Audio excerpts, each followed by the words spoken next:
Hi, Georgi Romanic here. In my playlist on atmospheric dynamics, I derived expressions for many different forces and explain how they govern the motion of air in our atmosphere. But of course, the same physics can be applied to motion to any other object, as long as we know what we are doing. So in today's video, we will use these expressions to estimate the height of geostationary satellites above Earth's surface. You will see how easy it is. All we need is the expression for the gravitational force or Newton's law of gravity, expression for the centrifugal force, and few constants. Here is my experimental platform that I already used in many other videos, and here is the levitating globe that I used to demonstrate the concept of planetary vorticity. Earth is rotating in a counterclockwise direction.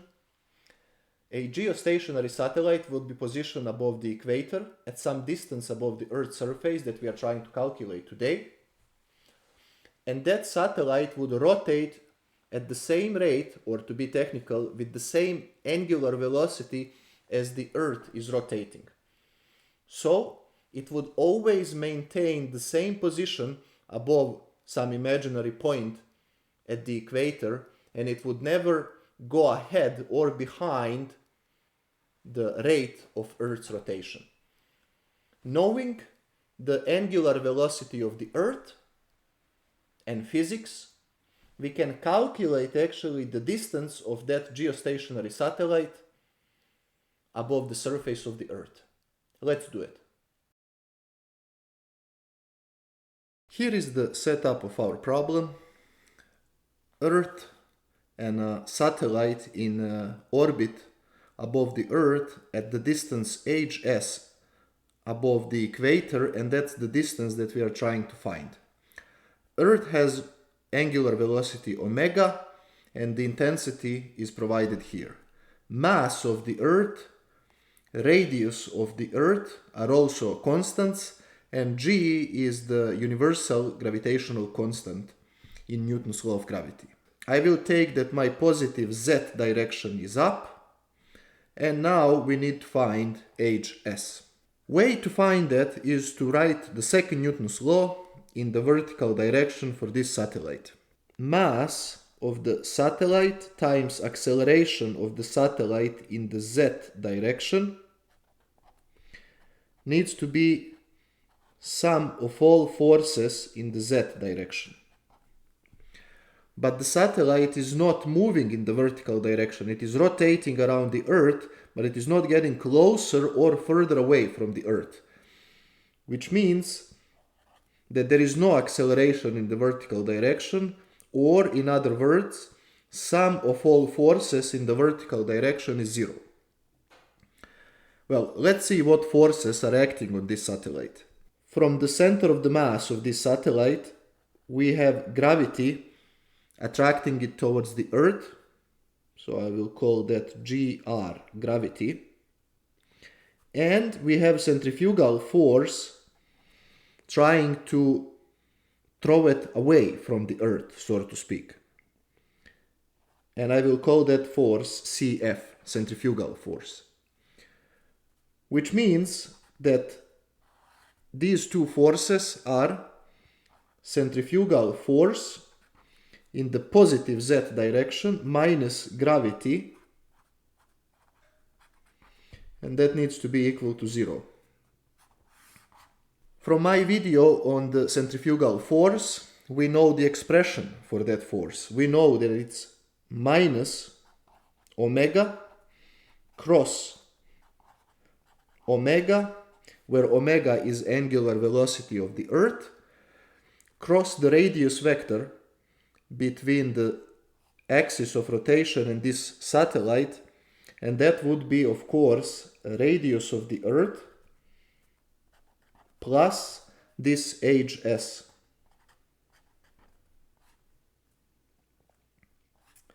So that's centrifugal force minus gravity. Well, we know Newton's law of gravity, it's g, mass of Earth, mass of this satellite, and divided by the distance, which is again radius of the Earth, plus hs, all that squared. And because this is vector equation, I will add here Ez, which is the unit vector in the z direction. And here I forgot to add in the centrifugal force, we need mass of the satellite, of course, because this is just acceleration without mass. But we see that mass of the satellite cancels out, so we basically don't need it. And to simplify this, I will say that capital Hs is equal Re plus Hs small. With that in mind, I can rewrite the above equation as minus omega cross Hs capital minus g mass of the Earth divided by the Hs square and times this unit vector Ez, that is unit vector in the z direction. From my video on the centrifugal force, we know that the components of the centrifugal force are, so in this case, mass of the satellite, 0 minus Hs omega square sine phi cosine phi and Hs omega squared cosine phi. Namely, we know that there is no component in the west-east direction. There is this component in south-north direction, and there is this component of the centrifugal force in the vertical direction, where phi is latitude. But since we are at the equator, this component disappears because sine of 0 is 0. So the only component of the centrifugal force, as you can see, is the vertical component, and cosine of phi, which is cosine of 0, is 1. So the above equation, therefore, becomes Hs times omega square times cosine of 0, which is 1, minus g me divided by Hs square, and that needs to be equal 0. Now I only have this scalar equation from this vector equation over here. Or if I solve this for Hs, and that's easy, I multiply this by Hs square, I will get that Hs is equal third root from g me over omega squared. And that is the height of this geostationary satellite, but from the center of the Earth. Because we need small hs, that will be hs equals third root of g me divided by omega squared minus radius of the Earth. And we have all these numbers, as you can see here. We have m omega g r e. If we take a calculator and plug in the value, we will get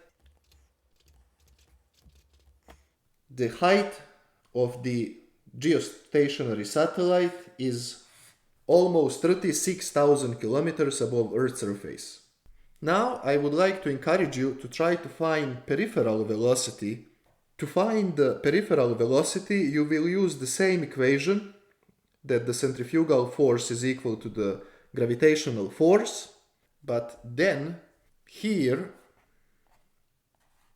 instead of omega, you will use the relationship between angular velocity and linear velocity. Namely, we know that linear velocity of the satellite would be cross product between omega and hs. But because these two vectors are perpendicular, we just get that Vs is omega hs. Or, in other words, omega is Vs over hs.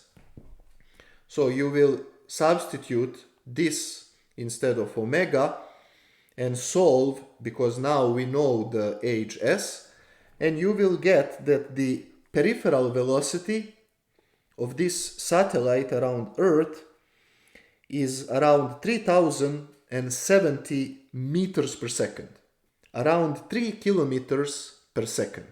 Let me write it down. Vs, which would be how fast the satellite is moving in the orbit, is approximately 3.1 kilometers per second.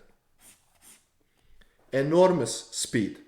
How is it possible that this satellite is staying in orbit, and why is it not falling towards the Earth?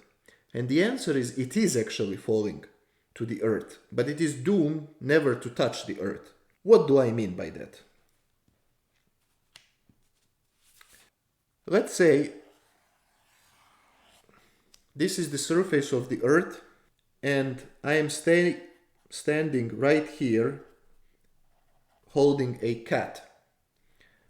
I throw a cat horizontally, but because it is attracted to the Earth, it will eventually fall down. Now I throw the same cat a little bit faster. It will move longer distance, but again, eventually the gravity will attract it to the Earth. But now, if I throw this cat with just the right velocity, it will go all the way around the equator and come back to the point where I threw it.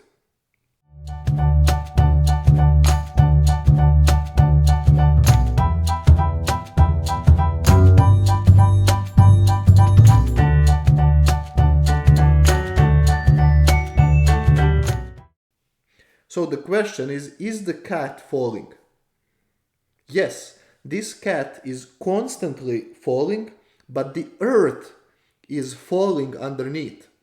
Or in other words, the Earth is curving to the right amount, so while the cat is falling, as well as it was falling in these cases, it has enough tangential velocity to stay in this orbit. And that's how you launch a cat in the orbit. The same way we launch satellite in the orbit. That was the basic physics of satellites. Go and impress your friends in disco clubs. Until next video, goodbye.